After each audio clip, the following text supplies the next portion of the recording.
नमस्कार। आज rheumatoid arthritis day के उपलक्ष्य में नागपुर से सुप्रसिद्ध वात रोग विशेषज्ञ डॉक्टर हर्ष जैन सर हमारे साथ हैं। आइए जानते हैं वात रोग के विषय में विशेष चर्चा में। सर, अगर हम बात करते हैं रोमेटॉइड आर्थराइटिस की, तो आम भाषा में आम पब्लिक के लिए अगर हम जानना चाहें तो क्या होता है रोमेटॉइड आर्थराइटिस? पहले धन्यवाद, आपने एक मौका हमें दिया बात करने के लिए इस महत्वपूर्ण टॉपिक पे। तो रूमेटॉइड आर्थराइटिस एक तरीके का वात रोग है। इसको कहते हैं ऑटो इम्यून डिजीज।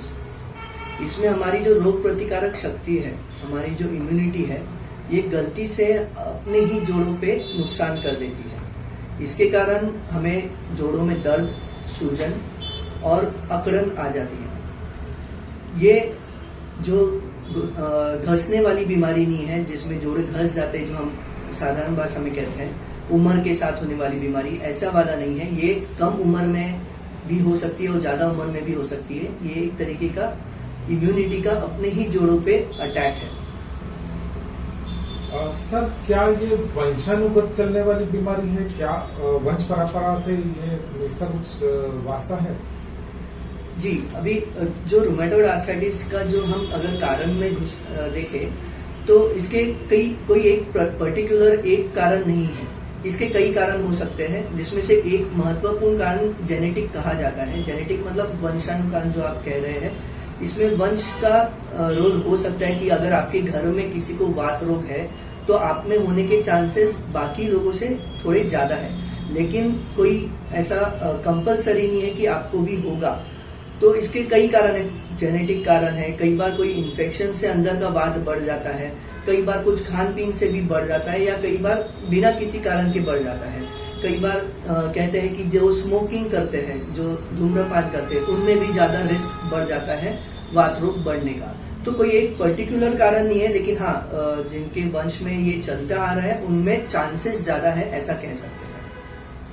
सर, अगर हम लक्षणों की बात करते हैं तो क्या ऐसे प्रमुख या मुख्य लक्षण वात रोग के पेशेंट्स में हमें आमतौर पर देखने को मिलते हैं? जी, तो वात रोग के जो लक्षण है उसमें आपको ध्यान रखना है कि अगर आपके जोड़ों में दर्द, सूजन या अकड़न आ जाता है, स्पेशली जैसे अपन काम कर रहे हैं, आराम कर रहे हैं, उस वक्त जोड़ टाइट हो जा रहे हैं, कुछ काम करने में ज्यादा दर्द हो रहा है, चाहे वो हाथ के जोड़ हो, घुटने हो, पैर हो, पैर के जोड़ हो, उसमें अकड़न आ जाना, सुबह उठने में ताकत कम लगना, थकान ज्यादा लगना, हल्का हल्का बुखार आना, वजन थोड़ा कम लगना, खाने में रुचि कम हो जाना, ये सब लक्षण हो सकते हैं। इसमें ये कोई नहीं है कि आपको कम उम्र में नहीं हो सकता या ज्यादा उम्र में नहीं हो सकता। ये जनरली इसकी उम्र 30 से 50 साल बोली जाती है, लेकिन कम उम्र के इवन छोटे बच्चों में भी वात रोग के लक्षण आ सकते हैं और कई बार एक ज्यादा उम्र में भी शुरू हो सकते हैं। तो इसका कोई एक उम्र नहीं है, कोई भी उम्र में जनरली जो औरत, जो फीमेल्स है, उनमें ज्यादा मिलता है, और बट जो जेंट्स है, मेल है, उनमें भी मिल सकता है। सर, अक्सर कई पेशेंट्स में देखा जाता है पैरों में, हाथों में झुंझुनियां या फिर जोड़ों में दर्द, इसके साथ हाथ पैरों में झुंझुनियां, क्या ये भी वात का ही कोई प्रकार है? जी, तो अभी जो ये जोड़ों में जो दर्द होता है, जो सूजन होता है, इसके कारण एक शरीर में एक तरीके का वात बढ़ रहा है, इसको इन्फ्लेमेशन बोलते हैं। अब ये इन्फ्लेमेशन का जो असर है, ये सिर्फ जोड़ों तक सीमित नहीं रहता है। कई बार ऐसा होता है कि ये जोड़ों में तो दर्द और सूजन करा ही रहा है, इसके साथ ही आपके जो खून जहाँ जहाँ जा रहा है वो हर हिस्से पे इसका असर कर सकता है। जैसे खून कम कर सकता है, कई बार धड़कन पे असर ला सकता है, कई बार फेफड़ों पे असर ला सकता है, और कई बार किडनी पे भी असर ला सकता है। उसी प्रकार नसों पे भी असर आ सकता है। जो साधारण जो चलने फिरने में थोड़ा बहुत झिनझिन आना वो अलग है, बट वात रोग में जोड़ों के अलावा कई हिस्सों पे असर आ सकता है, अंदरूनी हिस्सों पे असर आ सकता है। इसलिए इसे कहते हैं systemic disease, multi system disease बोला जाता है। ये सिर्फ जोड़ों तक सीमित नहीं रहती है, ये कई जोड़ों में, कई हिस्सों में असर करती है। इसलिए इसको सही मायने में पकड़ना, जल्दी पकड़ना अहमियत का है। काफी अच्छी जानकारी आपने हमारे दर्शकों को दी कि वात रोग सिर्फ हड्डियों तक ही सीमित नहीं, बल्कि पूरी बॉडी इसमें ये अपने जकड़न में ले लेता है और हार्ट और लंग्स को भी ये काफी तकलीफ दे सकता है। जी। सर अगर हम बात करते हैं डायग्नोसिस की, तो ये कैसे निदान हो पाता है कि ये वात रोग ही है? जी, तो मैं ये कहूँगा कि अगर आपको जोड़ों में दर्द, अकड़न, सूजन ये कुछ दिनों या कुछ हफ्तों से ज़्यादा है, जैसे 2 से 4 हफ्ते हो गए हैं, साधारण दवाइयों से कम नहीं हो रहा है, तो पहले तो मैं ये कहूँगा कि आप एक रूमेटोलॉजिस्ट से कंसल्ट करें। उसके अलावा कुछ ब्लड टेस्ट होते हैं जिनमें हम देखते हैं आपके खून में वात के लक्षण है क्या। इनमें से कुछ होते हैं जैसे ESR, CRP, CBC, ये सब साधारण कुछ जांच है, खून के ब्लड टेस्ट है, जिससे हम एक अंदाजा लगा पाते हैं कि आपके खून में वात के कोई लक्षण चल रहे हैं क्या। इसके अलावा भी कई स्पेसिफिक डायग्नोस्टिक टेस्ट आज के ज़माने में आ चुके हैं जो हमें और अच्छे से बता पाता है, जिसे कहते हैं रूमेटॉइड फैक्टर या और CCP। ऐसे कई टेस्ट होते हैं जो हमें और बेहतरीन तरीके से बता पाते हैं कि ये यही बीमारी है। बट कई बार ये रिपोर्ट्स में पकड़ में नहीं आता है, तो सिर्फ रिपोर्ट्स नेगेटिव रहने से आपने दवा नहीं करना ऐसा भी नहीं है। इसलिए मेन जो मैं बात आपको कहना चाहूँगा कि आप एक स्पेशलिस्ट के पास कंसल्ट करें। आपको अगर जोड़ों में जकड़न है, दर्द है, सूजन हो रहा है शरीर में और हल्का बुखार है, थकान है, तो आप डॉक्टर से कंसल्ट करें। उनका ओपिनियन कई रिपोर्ट से ज़्यादा इम्पोर्टेंट रह सकता है ऐसे मामलों में। और सर ये तो थी डायग्नोसिस संबंधित बातें। अक्सर देखा जाता है लोगों में अवेयरनेस ही नहीं है कि हमें किस प्रकार का रोग है और हमें किस डॉक्टर से कंसल्ट करना है ये। लेकिन वात रोग ये स्पेशल एक अलग प्रकार है और जो जिनका उपचार करने के लिए विशेष पद्धति होती है और विशेष डॉक्टर्स होते हैं, तो इसके ऊपर एक रोशनी डाली है हमारे। बिल्कुल, तो जिस प्रकार जैसे अगर आपको हार्ट की बीमारी होती है तो आप एक कार्डियोलॉजिस्ट के पास जाते हैं, या आपको अगर किसी नस की या ब्रेन की बीमारी होती है तो आप न्यूरोलॉजिस्ट के पास जाते हैं। वैसे ही जो बीमारियां इम्यूनिटी से रिलेटेड, आपकी जो रोग प्रतिकारक शक्ति है उससे जो संबंधित बीमारियां होती है उन्हें कहते हैं ऑटो इम्यून डिजीजेस या वात रोग या संधिवात, इसके कई नाम हैं। इसके लिए जो स्पेशलाइज्ड जो एजुकेशन होता है, जो स्पेशलिस्ट रहते हैं, उन्हें कहते हैं रूमेटोलॉजिस्ट या इम्यूनोलॉजिस्ट। इनका जो फोकस रहता है वो यही बीमारियों में रहता है जो वात के कारण पैदा होती है। लेकिन कई बार ऐसा होता है कि आपको खुद ये पता ना हो कि आपको वात रोग है, तो उसके जो लक्षण है अगर आप ध्यान में रखें, जैसे जोड़ों में दर्द होना और कई हिस्सों में साइमल्टेनियसली आपको अगर समस्या क्रिएट हो रही है, जैसे जोड़ों में दर्द, हल्का बुखार, चमड़े में दाने आ जाना या किडनी में सूजन हो जाना, ऐसे अगर कई अब हिस्से एक साथ अफेक्ट हो रहे हैं तो एक वात रोग के लक्षण हो सकते हैं। या कई बार आपके जो फैमिली डॉक्टर है वो आपको बेहतर गाइड कर पाएंगे कि आपको ये जो लक्षण है ये एक वात के तरीके के हैं, उसके लिए फिर आप स्पेशलिस्ट वात डॉक्टर को दिखाएं। तो उससे क्या होगा, आपका बीमारी जितना जल्दी पकड़ में आएगा उतना अच्छा इलाज आपको हो पाएगा।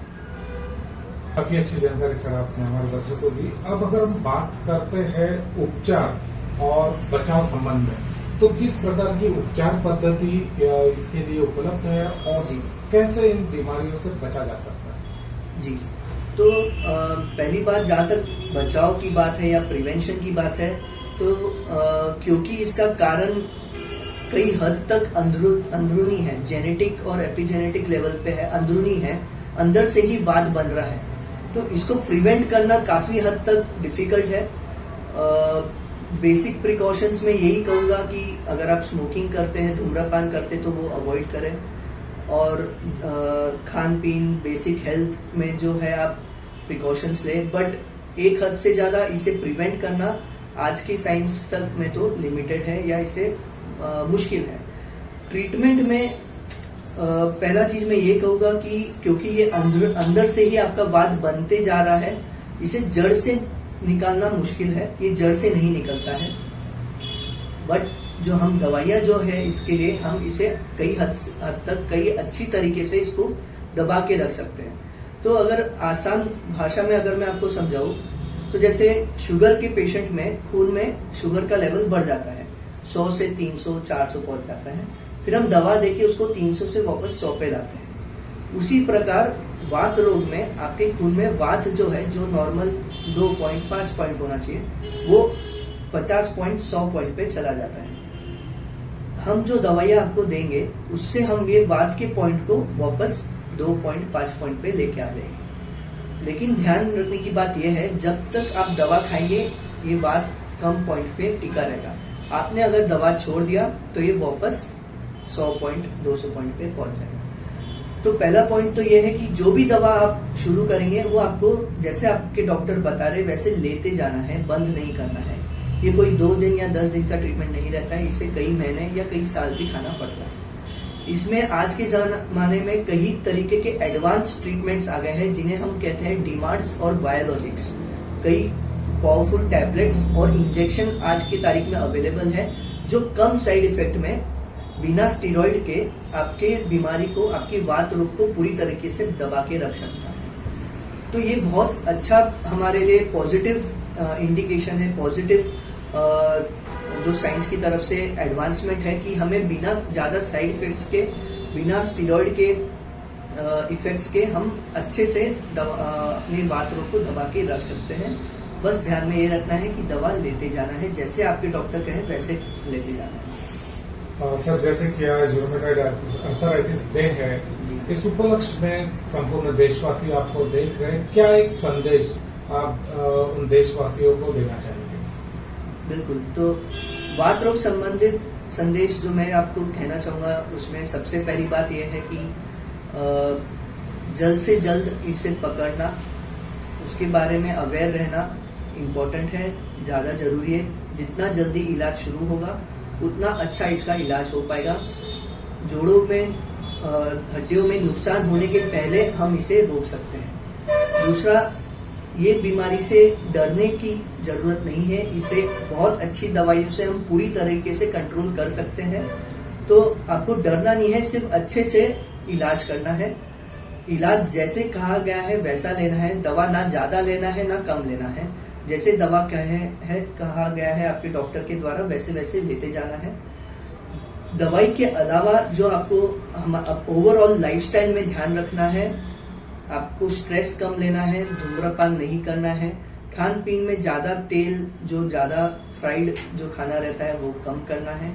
बेसिक एक हेल्दी लाइफस्टाइल जैसे एरोबिक एक्सरसाइज जो कहते हैं, जो व्यायाम कहते हैं, वो हमें मेंटेन रखना है। थोड़े बेसिक प्रिकॉशंस, थोड़ा अच्छा लाइफस्टाइल और दवाइयों के साथ ये बीमारी को, वात रोग को पूरी तरीके से कंट्रोल में रखा जा सकता है। सर, जो दर्शक अभी आपको देख रहे हैं, वात रोग से अगर वो पीड़ित है और आपसे संपर्क करना चाहते हैं तो किस प्रकार वो आपसे संपर्क कर सकते हैं? जी बिल्कुल, आप हमारे क्लिनिक में जो रामदास पेट में है, श्रीवर्धन कॉम्प्लेक्स, बिग बाजार की जस्ट बाजू में श्रीवर्धन कॉम्प्लेक्स के 2nd फ्लोर पे हमारा क्लिनिक है। वहाँ पे आप दिए गए नंबर पे कांटेक्ट करके अपॉइंटमेंट लेके आप गाइडेंस ले सकते हैं। आपको सही ट्रीटमेंट एंड सही गाइडेंस देना हमारा रिस्पॉन्सिबिलिटी है। और शाम के समय में 7 से 9 के बीच में अगर आप हमें कंसल्ट करना चाहते हैं तो बायरामजी टाउन जो पागल खाना चौक है उसके पहले स्पर्श मेडिट्यून करके अस्पताल है, वहाँ पे आप हमें दिए गए नंबर पे कांटेक्ट करके कंसल्ट कर सकते हैं। Thank you.